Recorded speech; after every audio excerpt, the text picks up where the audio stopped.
校霸在食堂欺负人。我放下筷子起身，拿起饭盘直接扣到校霸头上。看着他阴沉的眼神，我嗤笑：杨泽，你见不见被老公杀死后，我回到了高二这天，前世老公就是现在的校霸。此刻看到我的正义之举，熙熙攘攘的食堂顿时鸦雀无声。嫂子，你这杨泽的小弟面色难看。杨泽，我们分手。我甩开杨泽，拉着我的手走出食堂。放学一下午都没有回校的杨泽出现在学校门口。方山奈，你闹什么呢？不喜欢了，不想玩了，懂了吗？我看着眼前的杨泽，前世我们是金童玉女，婚后他事业受打击，极大的落差让他的本性暴露，家暴、跟踪、造谣、谋杀，刀刺在身上的痛我永远不会忘记。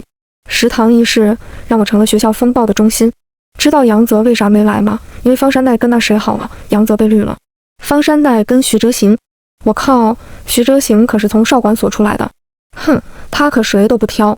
那徐哲行这几天也没来，肯定是因为被杨泽打了。我对象还说他被打得可惨了。砰，忍无可忍，我把手里的球砸向他俩。乱嚼舌根的时候，记得声音小点，我懒得理他俩骂骂咧咧的声音，转身离开球馆。徐哲行是因为我才被杨泽故意找茬的，我心里过意不去。于是放学时，我跟班主任打听了徐哲行家的住址，支走司机在路边药店买了药，来到徐哲行家，家里没人，便坐在门口等他，直到司机来接，也没见到他的身影。我叹了口气，把药挂在门锁上离开。风平浪静了一段时间，到了选科分班的时候，上一世我和杨泽一样选了文科，这次我选了理科，和徐哲行一个班。分班后的第一天，他迟到了，被罚做1个周的值日。他从办公室出来时，已经过了放学时间，教室里人都走了。我收拾了书包，在门口被杨泽堵住。为什么选理科？不管文科、理科，这是我的事情，与你有什么关系？方山奈，你真喜欢他？杨泽目露凶狠。我哼笑，对，我喜欢他。怎么，你要杀我吗？站住！僵局被打破，杨泽突然吼了一声。我往后看，徐哲行不知从哪冒出来，背上包戴着耳机向后门走去。他没有停住脚步。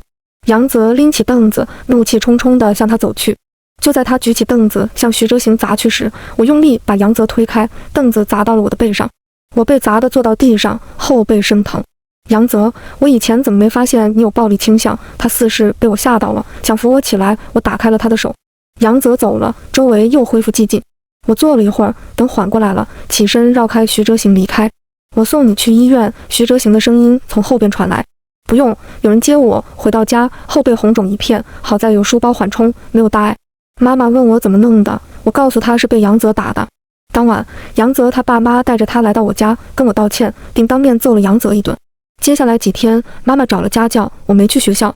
周末，我上完舞蹈课，在路边等司机的时候，一只白色的萨摩耶不知从哪跑来，绕着我转个不停。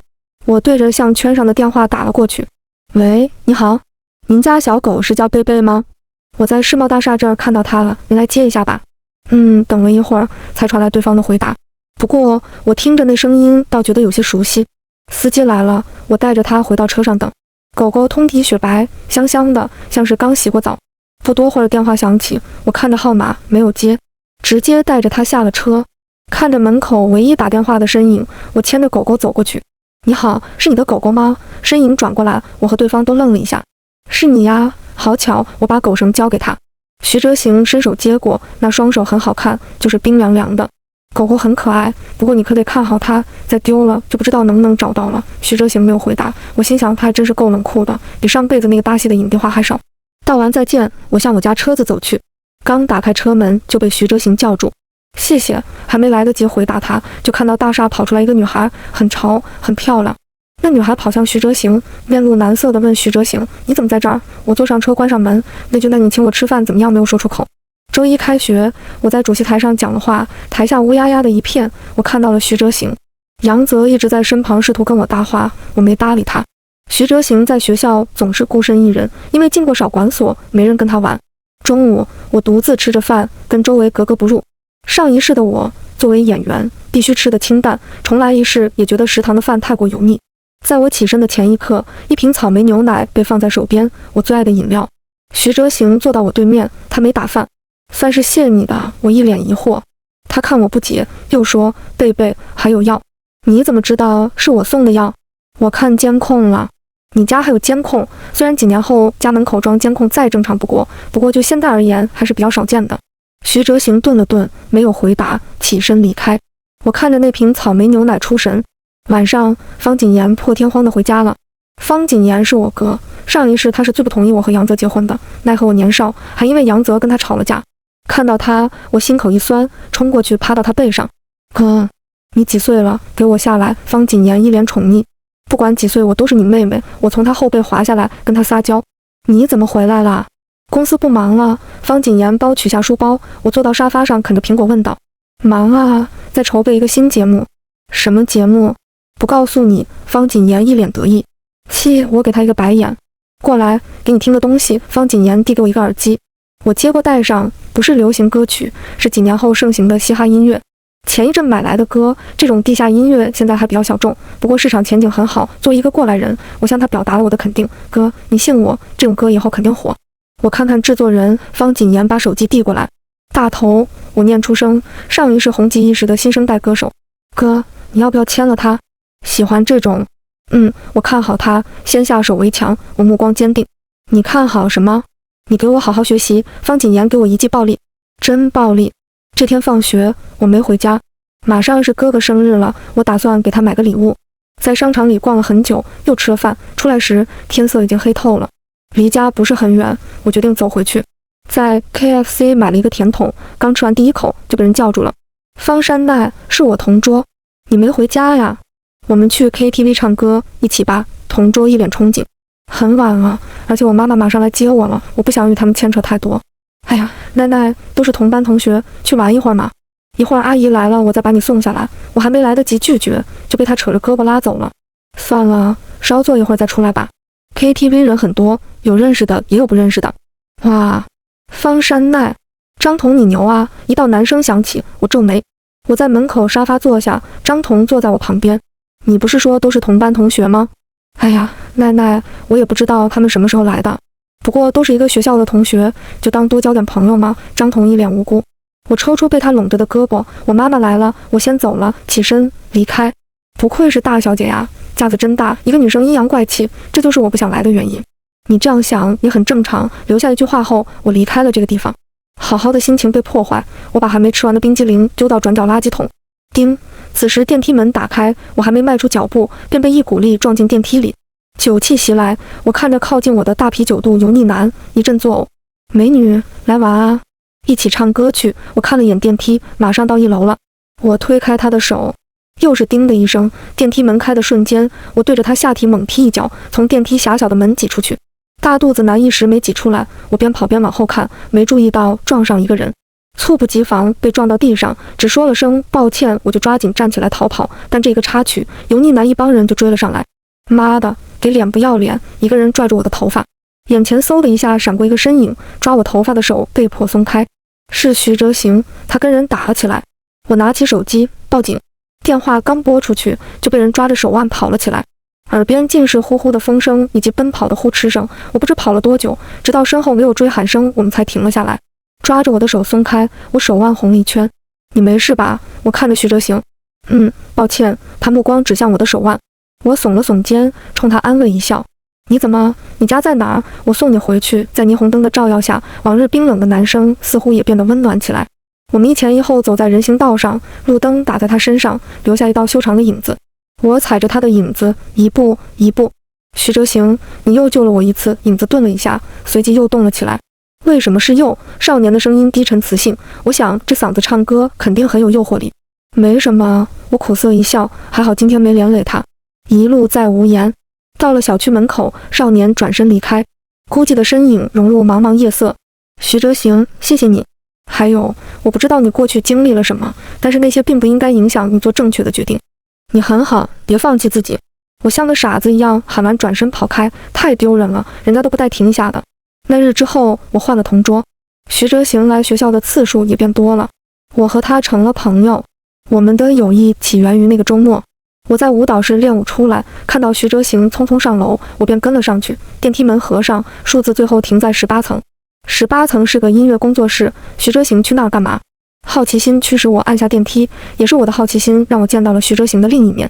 电梯门刚打开，就听到吵闹声，我走出来，只见徐哲行把一人压在身下，拳头不停地挥舞在他脸上，都是血。身边有人拉开他，一拳把他打到地上。在那人挥出手的一瞬间，我跑向徐哲行，推开他身上的人。他还要上前，被周围的人制止。我听到他们说：“别打了，已经报警了，快看看大头怎么样。”徐哲行，你怎么样？我扶起他的上半身，他双目通红，额上爆起青筋，嘴角眼角都是血。他甩开我的手，起身向外走去。一边是万人拥簇，一边是孤零一人。我转身追上徐哲行。喂，徐哲行！我跑上去抓住他的手腕，跟我去医院。他甩开我的手，我再拉住他，甩开我拉住，离我远点！少年终于爆发，朝我吼道。我不看他脾气怪大，本想不再理他的，但听到他颤抖的声音，我又犹豫了。他听我说完，似是再没了力气，跪坐在地上，颤抖地哭了起来。我站着看了许久，他的样子就像是下雨天蜷缩在湿漉漉草地里没有家的流浪狗，终是忍不住也蹲了下去。我抱住他，徐哲行，没事了，没事了。我叫司机把我们送到医院后，又回到徐哲行家。刚打开门，白色的萨摩耶就冲了出来。我把药放在玄关柜上，那我先走了，你好好养伤。电梯门打开，我见到之前在世贸大厦见过的女孩。她匆匆地跑向徐哲行家，敲门。门开时，电梯门关上。回到家，爸妈正在吃饭。我洗了手，坐到饭桌上。奶奶，怎么回事？爸爸停下筷子。我同学被人打了，我带他去医院检查一下。他爸妈呢？妈妈也停下问我。他好像一个人住，我实话实说。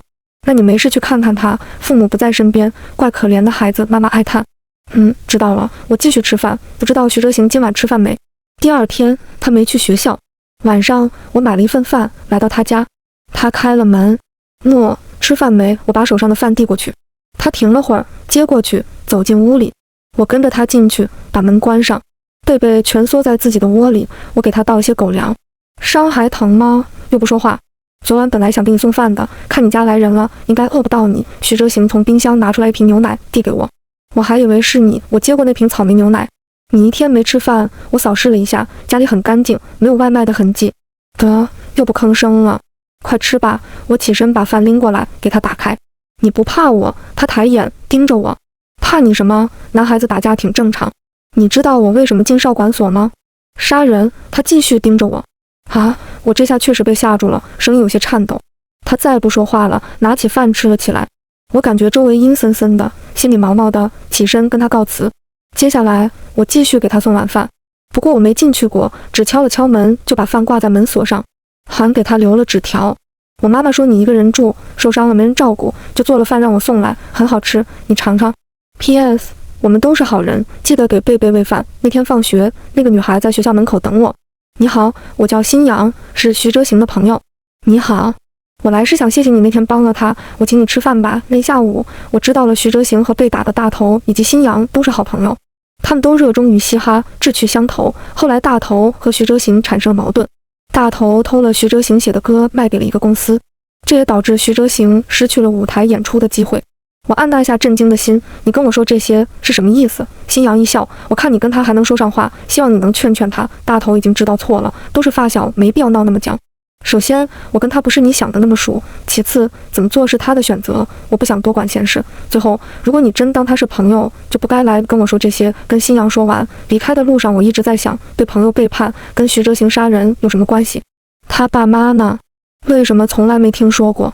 我不知道在徐哲行身上还发生了什么事，但我要报恩的决定并不会因此改变。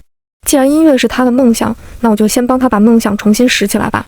我喝了一口草莓牛奶，看着对面吃饭的徐哲行。徐哲行，你知道有个比赛叫做钢铁麦克吗？不知道小样，还撒谎。我报名了。徐哲行停下来看着我，你还会 freestyle？ 我回想了一下以前听过的歌，放下牛奶，双手比划着唱，哟 SKR SKR。嗨嗨咳咳咳，徐哲行被呛着了。我黑着脸走出食堂。放学我没有等他，走到一半被他拽住书包。我没笑你，我不理他，继续走。对不起，计划完成一半。我停下来，转身看着他，那你陪我去。去哪儿？参加比赛。不去。我转身离开，心里倒数3、2、1，去。嘿嘿，一起走吧 ，bro。我得逞了，再次转身走到他身边。离比赛开始还早，我报了班，临时抱个佛脚。杨泽也谈了新女友，一阵子没过来骚扰。我哥听说我学嘻哈去了，杀到家里对我一阵批评教育。哥，我就是想感受一下。我无奈地躺在床上，耳朵要长茧了。你知道什么叫地下吗？你知不知道这个圈子还很乱？他依旧喋喋不休，比爸爸妈妈还要唠叨。妈妈今天刚问我你和嫂子仲英最近怎么样了，我使出撒手锏。你去吧，到时候我派几个人跟着你。说好了，就感受一下。退下吧，我终于可以清静了。去学习的时候，我都会拉着徐哲行旁听，让他听我的咿咿呀呀，哼哼哈嘿。他眉毛皱得越深，我唱得越来劲。你真的不适合，好好跳舞不好吗？终于他实在听不下去了，制止我。你行你上，我给他一个白眼。难得一见徐哲行吃瘪的样子。接触下来，我发现他不是我所认知里的那样孤僻冷漠，他也是一个意气风发的少年。比赛这一天还是紧张的，我在台下看着台上 battle 的人，手心出汗。他们来自全国各地，有年纪大的，也有年纪比我小的。他们都带着梦想，不论输赢，在台上肆意表演。我看着身边的少年，不知他心中还有没有对嘻哈的执念。当我上台时，脑子一片空白。对方输出很猛烈，我被骂懵了。台下一片嘘声，我看到徐哲行黑透的脸，在他发火之前拿起麦克，我现场发挥，看到什么说什么。虽然磕磕绊绊，不过台下呼声高过对方。也许是因为我是第一个女选手，也许是因为那位男生唱得太脏。不过接下来我主动认输，虽然心里还是很气，但是技不如人是真的。离开的路上，徐哲行一直沉默。徐哲行，我表现得好不好？我拉住他衣袖。好，他声音闷闷的。我也觉得我很好。你看我都这么勇敢了，那你能不能也勇敢一次？你肯定能做得超棒，我相信你。我松开他衣服，继续往前走。不见他说话，也没看他跟上来，不知他怎么想的。方山奈还没来得及转过身去，我就被徐哲行扯住，被他抱了满怀。他额头抵着我，眼神沉得像大海。我可以亲你吗？声音嘶哑。我的脸倏地红了，然后羞怯地点头。我喜欢他，喜欢看他心口不一，喜欢看他故作玄虚，喜欢他牵我的手奔跑，喜欢他在我怀里卸下伪装的痛苦。一吻结束，在我快要窒息之前，徐哲行看着我的眼，奈奈，对不起。对不起什么？我疑惑。对不起，刚才没有上台，让你一个人承受那些。徐哲行把脸埋在我颈窝。没关系，说不定我还在嘻哈圈一炮走红了呢。傻子，热气扑在我脖子上，痒痒的。后来的我确实在这个圈子里红了，不过不是因为这场 battle， 而是因为徐哲行。我和徐哲行在一起了，而他也重新拾起了自己的热爱，写歌、赚钱、买设备、给我送花、写歌。他的艺名是奈。周五放学，我和徐哲行约好了去看电影，他在校门口等我。我收拾好书包，还没出教室门，就被杨泽的小弟拦下。嫂子，你快去看看我泽哥吧，他今天一直在酒吧喝酒，怎么都劝不住，一直叫你名字，非要你去他才肯走。我再说最后一遍，我跟他早分手了，别叫我嫂子。还有，这是他家的电话，你打给他家人吧，我把手机号写下来给他。怎么这么久？下楼梯时正好看到上来的徐哲行，还不是杨泽的小弟，说他喝酒了让我去看他，我跟徐哲行抱怨。你答应了？徐哲行很严肃。吃醋了？我戳戳他的脸，像个河豚似的。我傻呀，放着帅炸的男朋友不要，去看他，男朋友吃醋，要哄。学校举办了成人礼，学生和教师要上台表演节目。我作为学生会主席，负责操办这些，一直很忙。不过我给徐哲行准备了成人礼物，是用我寒假兼职赚的钱给他买的麦克风。成人礼前一天一直没见到徐哲行，电话也打不通。他以前不会这样的。排练过后，我匆匆离开学校，跑到他家里。家里只有贝贝，没看到许哲行。我跑到小区门口，监控里显示他昨天凌晨回来后再没出去过。我又重新回到他家里，直奔卧室卫生间。果然，徐哲行蜷缩在角落，神情呆滞。徐哲行，发生什么事了？我跪在他身前，跟我说话好不好？你这样我害怕。我拉住他的手，那双手凉得像寒冬刺骨的冰。奈奈，奈奈，眼泪从他眼眶中溢出来，砸在我的心上。他走了，他还是走了。奈奈，我妈妈走了，我没有妈妈了。我心中仿佛被一块重石压死。他哭了好久好久。我爸坚决不同意我玩音乐，我妈劝不住他。我想证明给他看，就拼命写歌参加比赛。后来终于有了上台演出的机会，只有我妈来了，但我没上台，因为我的歌被大头卖了。他看了一整场演出，没等到我。散场的时候，那个男人找到了他。当初是我妈主刀给他老婆做的手术，没救活。他在医院闹了一场，被警察带走了。于是他一直对我妈怀恨在心，跟着我妈。那天他找到了机会，我妈瘫痪了，我捅了那个男人，可惜他没死。从少管所出来，我经常去医院看他。昨天他走了，还是那个男人干的。他趁住院偷偷跑了，警察一直没找到人。我以为他要报复，也是来找我，可我没想到他又冲着我妈去了。奶奶，都是我的错，是我害了他，是我害了他。徐哲行发疯一样用力捶打自己，我制止他，这不是你的错，徐哲行，是坏人的错。徐哲行，你不要这样好不好？阿姨肯定不希望看到你这样的。徐哲行，这不是你的错，为什么要拿别人的罪来惩罚自己？你傻不傻？徐哲行昏迷了一场，我把贝贝接到家里养。成人礼那天，我请了假，陪在病床前。我见到了他父亲，葬礼明天举行，他要是醒了，叫他去吧。您不等他醒来，我叫住了离去的背影。不了，葬礼那天，徐哲行没醒来。事件上了新闻，杀人犯被处以死刑。我的视线从电视上移开，外边阳光明媚，只见窗框边不知何时冒出了一只小绿芽。刚想上前看看，只听床上的人突然叫住了我的名字。我连忙上前，醒了，喝点水。什么时候举行葬礼？徐哲行拉住我的手。昨天我去了，人很多。我握住他的手，摸了摸他苍白的脸。你没回学校？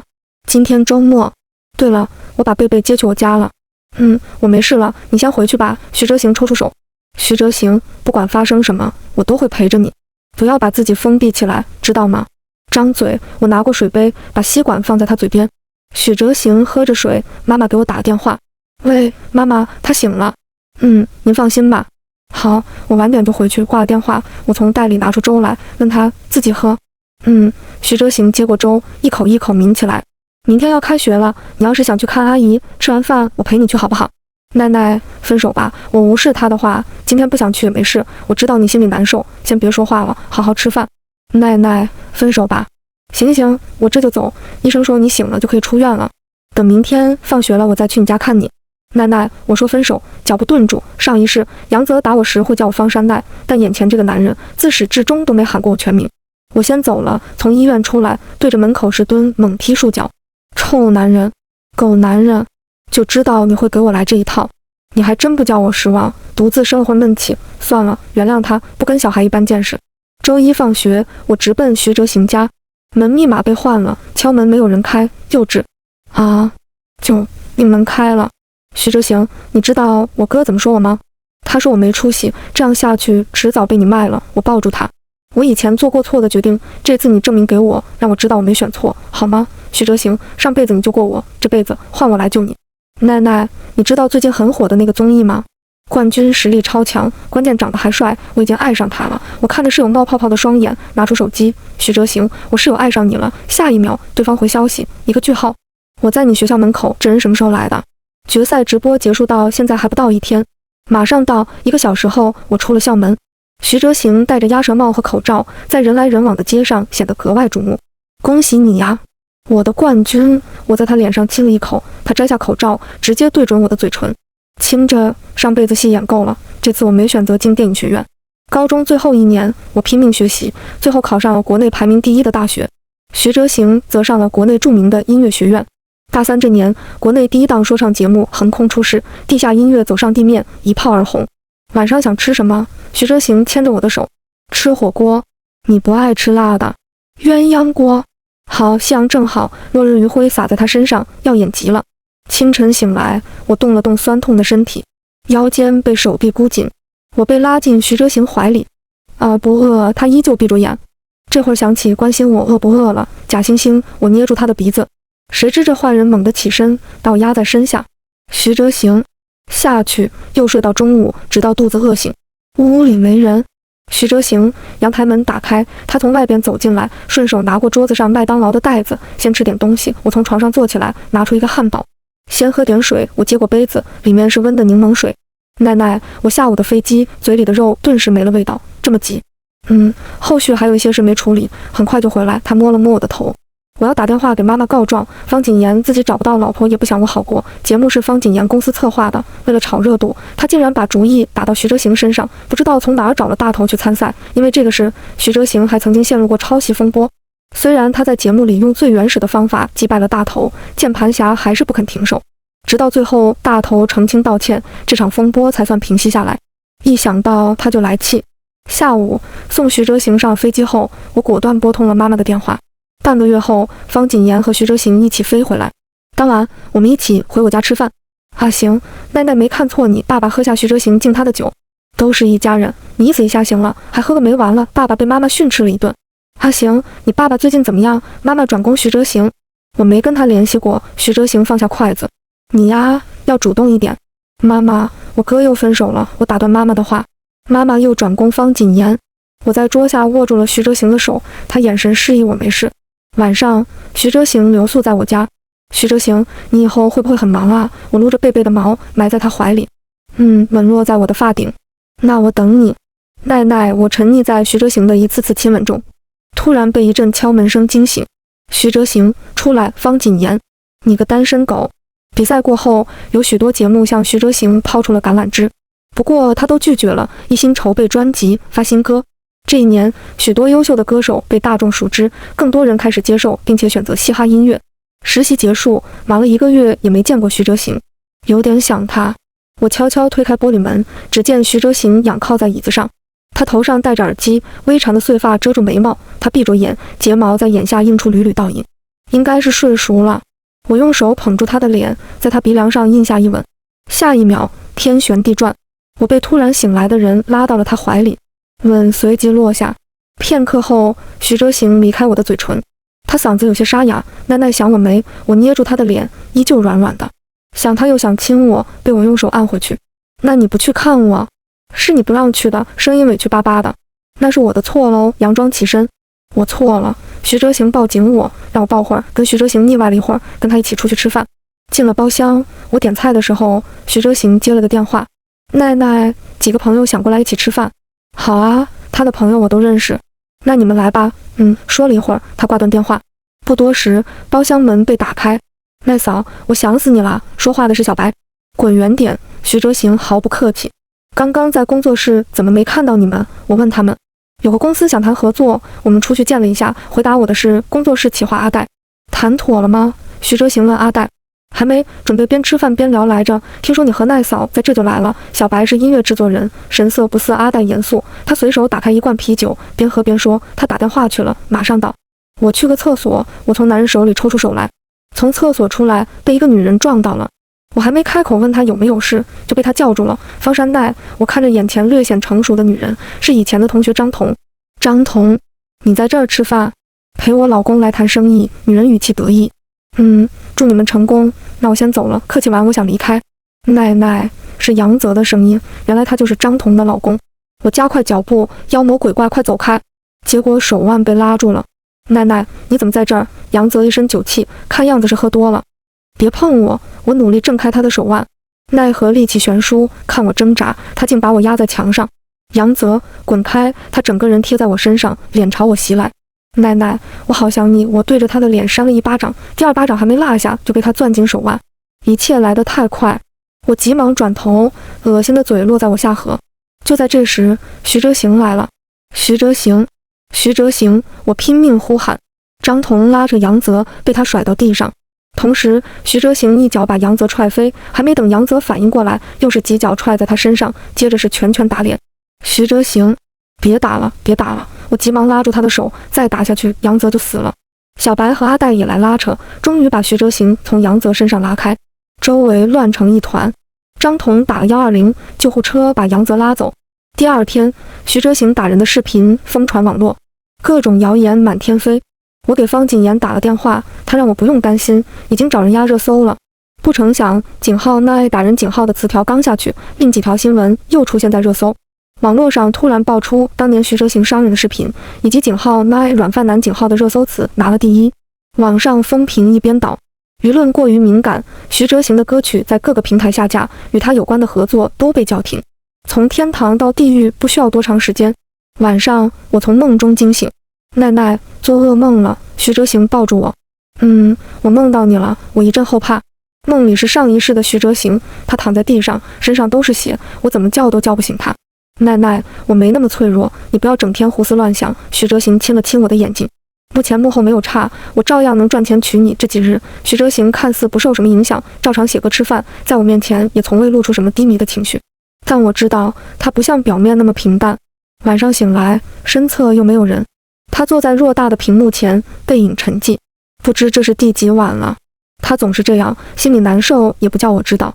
我走上前，抱住他，他把头埋在我腰侧。奶奶，我还是没能让他看到我成功。徐哲行，你早就成功了。阿姨已经看到了，听着他的啜泣声，我心疼。我找到了徐哲行爸爸。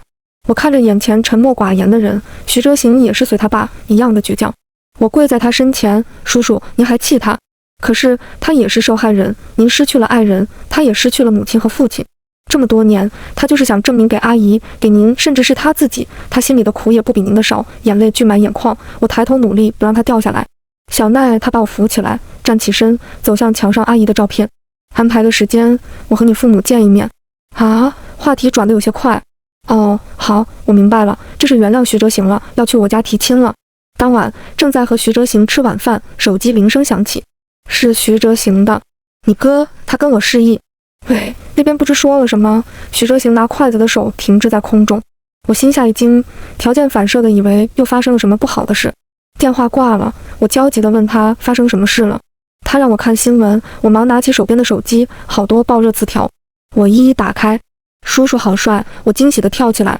国家大会，作为参会人员，叔叔在采访时冒着被停职的风险提及了徐哲行，讲述了当初事件始末，并且呼吁对内加强医疗法律建设，重视对未成年人身心健康的关爱，严格落实网络不法言论的整治，对外尊重、接受优秀文化，做到开放、包容。叔叔的发言激起巨大的风浪，引起社会广泛讨论。那些造谣的话被冲刷不见，我之前发的帖子也被各种转发评论。为徐哲行打抱不平的声音越来越多，音乐合作继续，歌曲上线，演出正常举行，爱回归。后来张彤找到我，给我提供了杨泽家暴、出轨的证据。我看着他，就像看到了上一世的方山奈。奈奈，我写了首新歌，听听。好啊。清晨，窗外的第一缕阳光透过窗帘，我还没大睡醒。徐哲行把耳机塞到我耳朵里，我渐渐清醒过来。这首歌不同于以往的快歌，没有动感的节奏，只有徐哲行流水般的声音缓缓流过我的心田。不过旋律是我上一世听过的，我心脏狂跳。奈奈，嫁给我。我坐起身，徐哲行背对阳光，跪在地上，手里拿着一只戒指，是我喜欢的样式。清晨，一天中最幸福的时刻，我收获了最甜蜜的求婚。徐哲行给我戴上戒指，我下床搂住他的腰。你是不是早就喜欢我了？我看他耳尖通红。什么时候？我继续追问。他把头埋在我颈窝。开学第一天，徐哲行像是害羞了。开学第一天，那时我和他还没有什么交集，他藏得太深了。徐哲行，我爱你。奈奈，你快点，马上就开始入场了，妈妈又开始催了。好啦，好啦，我化了个淡妆。电话响起。喂，老婆，出发了吗？出发啦，出发啦！我对着手机怒吼。喂，阿行，妈妈拿过手机。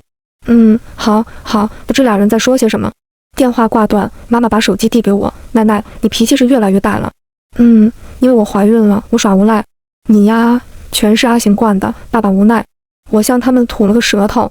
演唱会座无虚席，第一首歌照例是徐哲行写给他妈妈的，全场动容。接着便是一首首火遍大街小巷的嘻哈音乐，点燃全场的气氛。由于怀有身孕，我只能老实地坐着，而我的爸爸妈妈蹦蹦跳跳，大声尖叫，和旁边徐爸爸仿佛不是一个年龄层的。最后全体大合唱，我看着在台上挥摆着双手的徐哲行，他做到了，在自己热爱的领域里发光发热。阿姨，我相信你一定也看到了。